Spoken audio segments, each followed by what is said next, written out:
Hi everyone, I am CA Dhwani Ahuja and in today's video we are going to be solving a complete question which is going to include forfeiture, reissue, pro rata and premium. ये सारे topics इन small videos मैंने already आपको समझा दिए हैं, उनका link मैं description box में डाल दूंगी. चलें, let's quickly start with the question. Nitro Paints Limited invited applications for issuing 1,60,000 shares. अब ये लोग issue कर रहे हैं सिर्फ 1,60,000 shares. कैसे इशू कर रहे हैं? एप्लीकेशन पे 6 रुपीज है इंक्लूडिंग प्रीमियम 1 रुपी, मतलब 5 + 1. उसके बाद है अलॉटमेंट, उस पे है 3 including premium, so it is going to be 2 + 1. Then comes balance on the final call which is your first and final call. उस पे बैलेंस फिगर बोला है. टोटल प्रीमियम हमारा 3 है, सो इधर फर्स्ट एंड फाइनल कॉल पे 1 रुपी आ जाएगा. टोटल शेयर की वैल्यू 10 रुपीज है. अब तक 5 + 2 7 हुआ है, so 3 rupees is going to come in first and final call. सबसे पहले ये बैलेंसिंग फिगर हमें फाइंड आउट करना है. उसके बाद कितने लोगों ने सब्सक्राइब किया है शेयर्स? 1,80,000. उसमें से हम लोग क्या कर रहे हैं? 10,000 लोगों को रिजेक्ट कर रहे हैं. These are completely rejected. So remaining को हम करने वाले हैं pro rata allotment. Entries बाद में देखते हैं. सबसे पहले हमें देखना है working note. What has happened? This Aditya person who was allotted 3,200 shares, he has failed to pay allotment money and he has also failed to pay the first call money. Premium भी fail कर रहा है. So अब पहले इसका working note बनाते हैं. क्यों बनाना है working note? Because this question is of pro rata allotment. मतलब एप्लीकेशन के टाइम पे उसने एक्स्ट्रा पैसे पे किए होंगे, वो हमें अलॉटमेंट में एडजस्ट करने हैं, तब जाके हमें उसका अलॉटमेंट का अरियर पता चलेगा. सो वर्किंग नोट में सबसे पहले हमको कैलकुलेट करना है apply number of shares.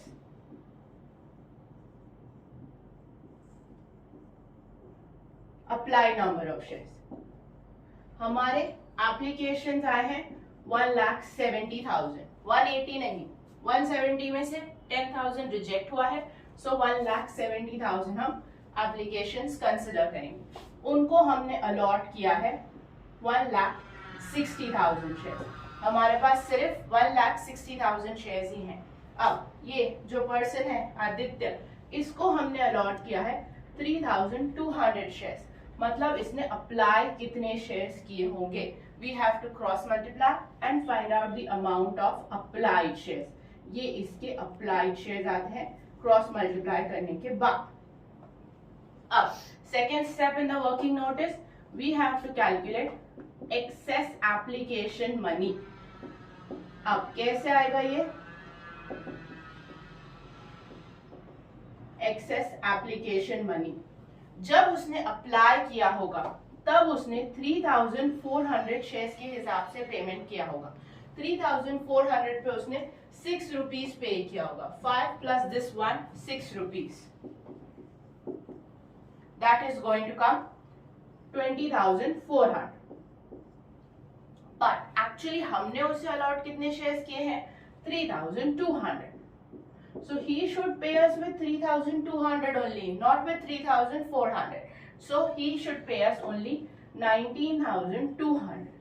So जो एक्स्ट्रा पेमेंट उसने हमें की है वो है 1,200 की. अब अलॉटमेंट के स्टेप पे जाते हैं. Last step, arrear of allotment. Eight the time of allotment अब वो अलॉटेड शेयर से ही पेमेंट करेगा. तो हमने उसको अलॉट किए हैं 3,200 शेयर्स. अलॉटमेंट का मनी है 3 rupees, so he should pay us with 3 rupees. 3,200 into 3, that will कम 9,600. अब उसने ऑलरेडी 1,200 एक्सेस हमको पहले ही भरा है, वो तो अब वो वापस नहीं भरेगा, सो वो 1,200 हम माइनस करेंगे. मतलब अब अलॉटमेंट पे वो कितने पैसे हमको भरेगा? 8,400. बट क्वेश्चन में क्लियरली बोला है that he is failing to pay this money, so this is going to be his arrear of allotment. अब ये पूरा वर्किंग नोट हम क्यों बना रहे हैं? बिकॉज ये प्रो राटा का क्वेश्चन है. जब भी प्रो राटा का क्वेश्चन आए और शेयर होल्डर फेल करता है अलॉटमेंट, तो आपको ये वर्किंग नोट मैंडेटरी बनाना पड़ेगा। आप डायरेक्ट अमाउंट कैलकुलेट नहीं कर सकते बिकॉज उसने एप्लीकेशन के टाइम एक्सेस पैसा दिया है, वो हमको अलॉटमेंट में एडजस्ट ही करना है। सो कितना अरियर आता है 8400। डायरेक्ट अरियर नहीं निकाले, अगर डायरेक्ट निकालते हैं तो देखिए कितना आता है 3200 into 3 9600 which is wrong. So his arrear of allotment comes 8400. ठीक है, ये वर्किंग नोट बनाने के बाद आप जर्नल एंट्री करें, सो पूरा आंसर करेक्ट आ जाएगा। चलो अब स्टार्ट करते हैं जर्नल एंट्री। सो सबसे पहली एंट्री है हमारी एप्लीकेशन की entry, bank account debit to share application. अब ये याद रखना है कि हमें एप्लीकेशंस आए हैं 1,80,000 शेयर्स के, so we have to start with that. Bank account debit to share application 1,80,000 shares और एप्लीकेशन का मनी है 6 रुपीज। 1,80,000 शेयर्स पूरा 6 रुपीज विथ प्रीमियम आपको पे करेंगे। क्लियर? सो ये आ जाएगा 10,80,000। सेकेंड एंट्री मैं पिछले वीडियो में ऑलरेडी समझा चुकी हूँ। प्रो राटा की सबसे इंपॉर्टेंट एंट्री है सेकेंड एंट्री। क्या हो रहा है सेकेंड एंट्री, ध्यान से सुने। Share application account debit to share capital, इसमें प्रीमियम है, so you have to write securities premium. इस क्वेश्चन में हम कुछ लोगों को रिजेक्ट कर रहे हैं, so you have to write to bank, और बाकी लोगों को हम अलॉट कर रहे हैं प्रोराटा बेसिस पे, सो इसलिए आएगा to share allotment. Very very important entry. Premium है, प्रीमियम को क्रेडिट करें, रिजेक्ट कर रहे हैं तो बैंक लिखे, प्रोराटा अलॉट कर रहे हैं तो शेयर अलॉटमेंट लिखना है। अब एप्लीकेशन का अमाउंट सीधा ऊपर से हम लिखेंगे 10,80,000। शेयर कैपिटल में जितने शेयर्स हमने इशू किए हैं उतने ही हम ले सकते हैं। 1,60,000 into 5 the face value of your share. Premium में आएगा 1,60,000 इंटू 1, यहाँ प्रीमियम जाएगा और शेयर कैपिटल में हमेशा फेस वैल्यू जाएगा। So this is going to come 8 lakhs. Securities premium is going to come 1,60,000. अब आता है बैंक, वेरी इंपॉर्टेंट। जितने लोगों को आपने रिजेक्ट किया है उनको हम पूरा पैसा रिफंड करेंगे। कितनों को रिजेक्ट कर दिया था हमने? 10,000 को रिजेक्ट किया था, पूरा including the premium. You have to refund that money back, that is going to come 60,000। अब ये करने के बाद जो भी आपका बैलेंसिंग फिगर आएगा वो एक्सेस मनी है, वो हम डाल देंगे हमारा अलॉटमेंट में। 180 minus this, that is going to come 60,000। Debit minus the credit. अब चलते हैं अलॉटमेंट की एंट्री के। अलॉटमेंट में भी प्रीमियम है, सो केयरफुली करना है। Share allotment account debit to share capital to securities premium। अब हमें issued number of shares ही लेने हैं हमेशा। So 1,60,000 into 3, 1,60,000 into 2 the face value, 1,60,000 into 1 the premium amount। Clear? So ये आ जाएगा 4,80,000, ये आएगा 3,20,000 और ये आ जाएगा 1,60,000। अब हमें करनी है अलॉटमेंट रिसीव की एंट्री, बैंक की एंट्री। क्या आएगी वो entry? Bank account debit calls in arrears. ये याद रखना है, वो आदित्य ने अलॉटमेंट फेल किया है तो हम लिखेंगे कॉल्स इन अरियर्स को डेबिट पे। अब इसी ऑर्डर में एंट्री लिखे। सबसे पहले स्टार्ट करेंगे हम अलॉटमेंट के अमाउंट से। कैसे आएगा हमारा अलॉटमेंट का अमाउंट? अलॉटमेंट का अमाउंट है 4,80,000 जो हमें रिसीव होना चाहिए, but because we have receive excess money at the time of application that is 60,000. So वो हमको माइनस करना पड़ेगा. So remaining amount is going to be 4,20,000. 480 minus 60, 420 हमें मिलेगा at the time of allotment. अब कॉल्स एंड अरियर्स, जो working note बनाया था उधर से ही अमाउंट लिखना है. That was 8,400. That amount only you have to write. Clear? Direct नहीं कैलकुलेट करना. 3,200 into 3 वो गलत आ जाएगा. वर्किंग नोट इसीलिए बनाना है to get this amount correct. If this amount goes wrong, forfeiture amount will go wrong, capital reserve amount will also go wrong. So this amount is very important. So finally यहाँ आएगा 4,11,600. ये हो गई allotment की entry. अब चलते हैं first call की एंट्री की तरफ. फर्स्ट एंड फाइनल कंबाइंड है. Share first and final call account debit to share capital. Again issued number of shares ही लेना है हमको, और सिक्योरिटीज प्रीमियम भी है तो सिक्योरिटीज प्रीमियम को भी क्रेडिट करना है. 1,60,000 into 3, यहाँ पे 1,60,000 into 1.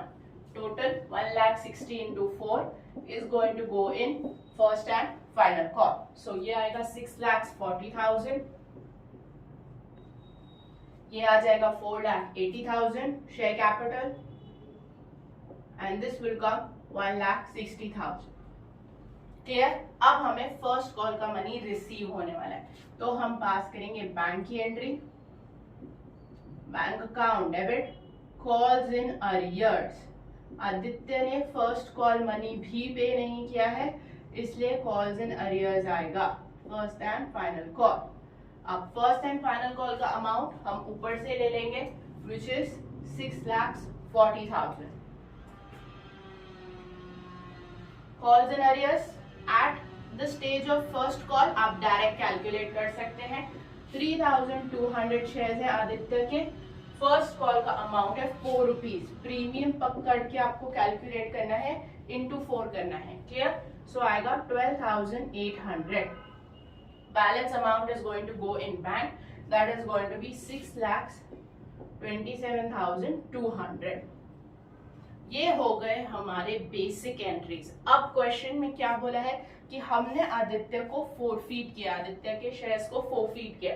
So we have to pass forfeiture entry. What is the forfeiture entry? हाँ, अब फोरफीचर की एंट्री में ध्यान रखना है whether he is paying premium और नॉट पेइंग प्रीमियम. इसने अलॉटमेंट भी नहीं भरा है, इसने फर्स्ट एंड फाइनल कॉल भी नहीं भरा है, मतलब प्रीमियम नहीं भरा है. अगर प्रीमियम नहीं भरा है तो शेयर फोरफीचर की एंट्री में हमें उसे डेबिट करना है. सो एंट्री आएगी share capital account debit, securities premium account debit, to calls in arrears to share forfeiture.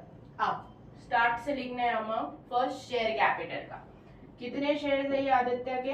3,200. पूरा 10 रुपीज हमने कॉल कर दिया है, so full value will come 10 rupees. So amount is going to come 32,000. Securities premium, he has failed to pay 2 premiums, that is allotment and on first and final call. So 3,200 into 2, 6,400. अब calls in arrears का amount कहां से लेना है? Calls in arrears का amount ये first amount है जो अलॉटमेंट का अरियर था, जो वर्किंग नोट में बनाया था, डायरेक्ट नहीं.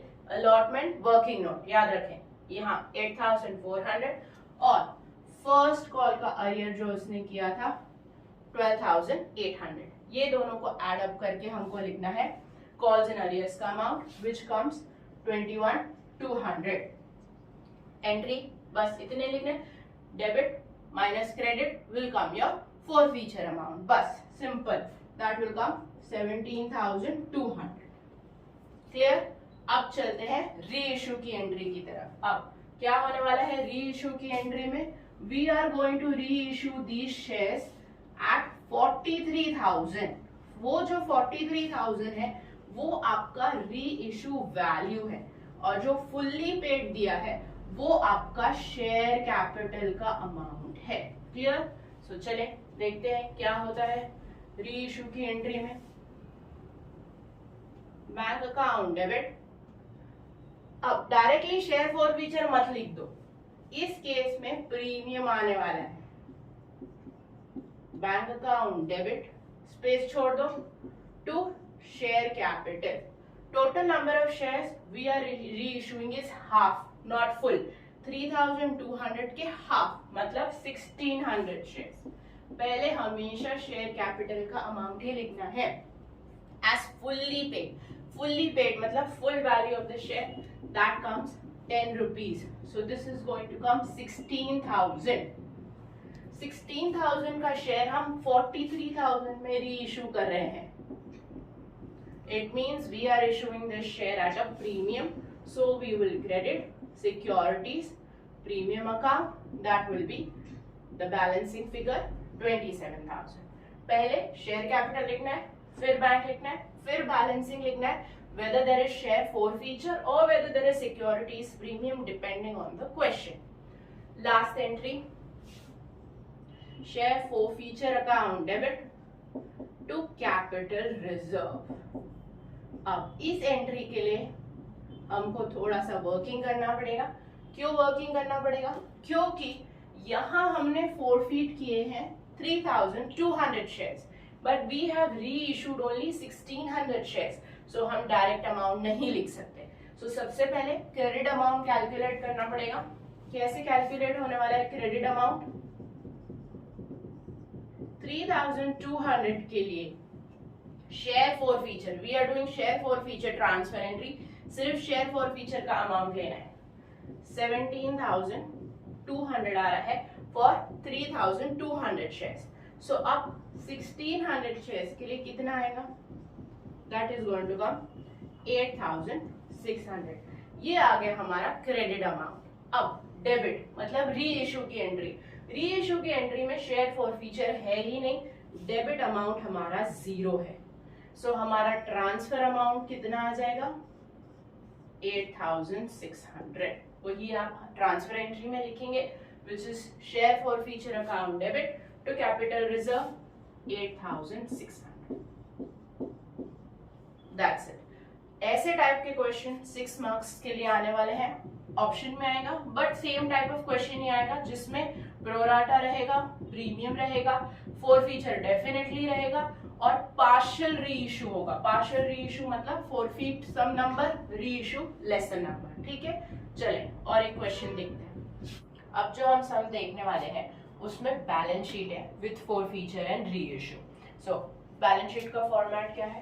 पहले आपको ऊपर हेडिंग लिखनी है balance sheet extract. It is not a complete balance sheet, we are just preparing an extract. Okay, the name of the company जिसका बैलेंस शीट हम बना रहे हैं वो, then particulars and amount. Question में सिर्फ शेयर कैपिटल का part पूछा है, सो हम सिर्फ share capital part of balance sheet में दिखाएंगे। सो फर्स्ट हेडिंग आएगा इक्विटी एंड लायबिलिटीज। ये आपको एज इट इज लिखना है पूरा विथ फॉर्मेट, तभी ही एग्जामिनर आपको मार्क्स देगा। डायरेक्टली शेयर कैपिटल नहीं लिखना है, you have to give main head, you have to give sub head, all of that, and then you have to give the amount. Next item इसके अंदर आता है शेयर होल्डर्स फंड्स, और इसके अंदर आएगा शेयर कैपिटल। यहाँ पे हम लिखेंगे नोट नंबर, और ये जाएगा हमारा वर्किंग नोट नंबर 1 में। We have to present everything with authorised, issued and all of that. So नीचे हम बनाएंगे नोट्स टू अकाउंट्स। सबसे पहले हमें लिखना है ऑथराइज्ड कैपिटल। क्वेश्चन में दिया है आपको ऑथराइज्ड कैपिटल, हमने 1 लाख शेयर्स इशू किए हैं ऑफ ₹10 ईच, तो इसके नीचे हम वर्किंग दिखा देंगे 1 lakh equity shares of ₹10 each. इस अमाउंट का कोई काम नहीं है, ये सिर्फ प्रेजेंटेशन पॉइंट ऑफ व्यू से है। सो ये चला जाएगा आउटर कॉलम में 10 लाख और आप इसको डबल अंडरलाइन कर देंगे। इसके बाद आएगा इशूड कैपिटल।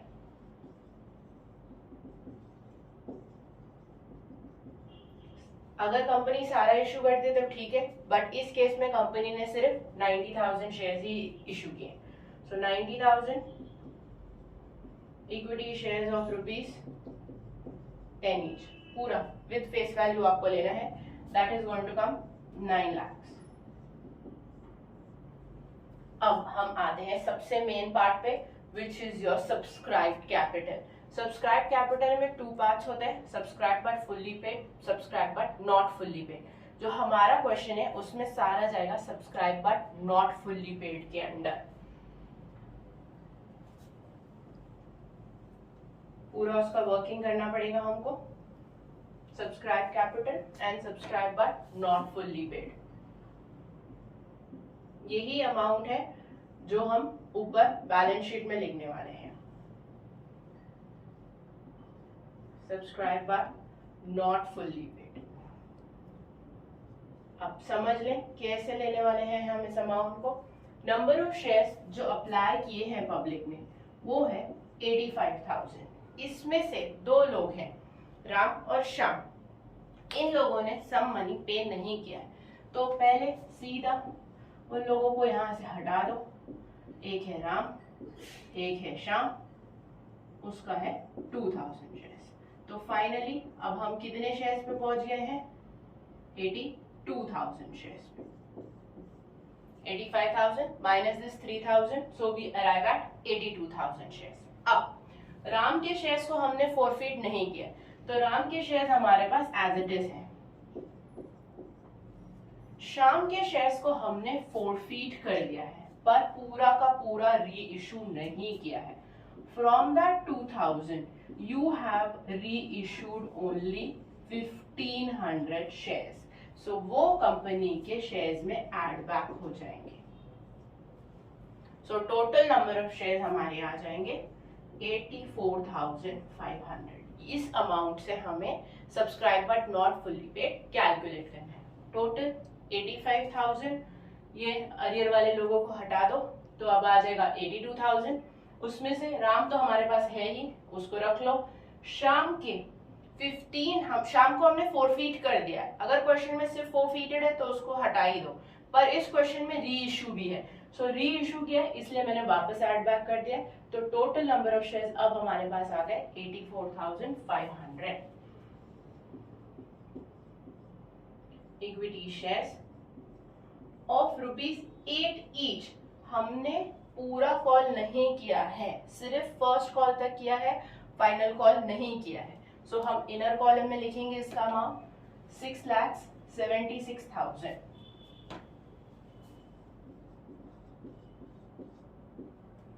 अब जो ये राम है इसने फर्स्ट कॉल मनी नहीं पे किया है, सारे पैसे नहीं आ गए हमको 84,500 पे 8 rupees. In that this person Sham is included who has failed to pay the first call money, so we have to remove him. We will write less calls in arrears on 1,000 equity shares of ₹2 each। जो उसने first call का money नहीं भरा है वो calls in arrears में से हमको यहाँ से सब्ट्रैक्ट करना है। अब ये अमाउंट हम आउटर कॉलम में लिखेंगे 6,74,000। अब लास्ट अमाउंट बचा है जो है हमारा 4 फीचर का अमाउंट। उसके लिए हमको फिर से एक वर्किंग नोट बनाना पड़ेगा जो है शाम का। जब हम शाम के शेयर्स फॉरफिट कर रहे हैं तो टोटल नंबर हम फॉरफिट कर रहे हैं 2,000 शेयर्स। शेयर फॉरफीचर में हमेशा पेड अमाउंट जाता है, तो उसने अब तक पे किया है 6 रुपीज, ये पेड अमाउंट है। सो शेयर फॉरफीचर में गया है 12,000। उसके 1,500 शेयर्स हमने रीइश्यू कर दिए हैं, उसे हमें नहीं देखना है।